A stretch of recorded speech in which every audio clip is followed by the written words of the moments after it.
Ben de haklısın tabii.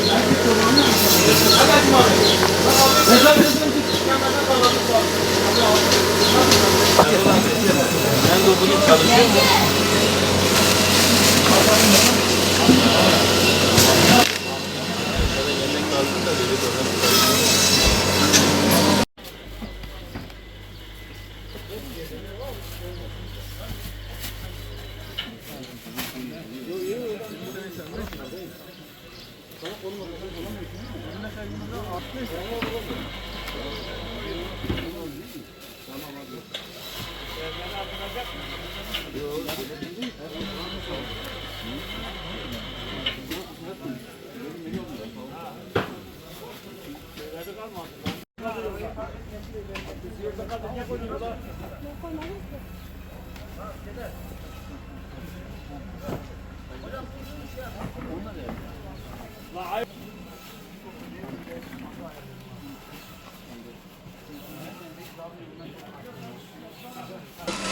Başta Gazze'deki Müslümanların olmak üzere yeryüzündeki bütün Müslümanların ve sizlerin de bayramı mübarek olsun.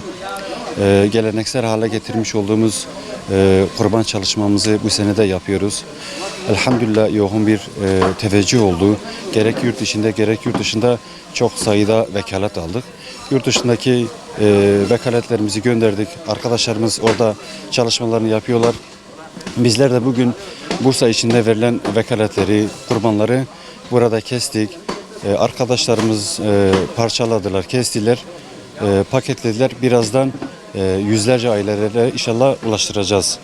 Bu vesileyle bizlere bu bağışta bulunan hayırseverlerimizden Allah razı olsun.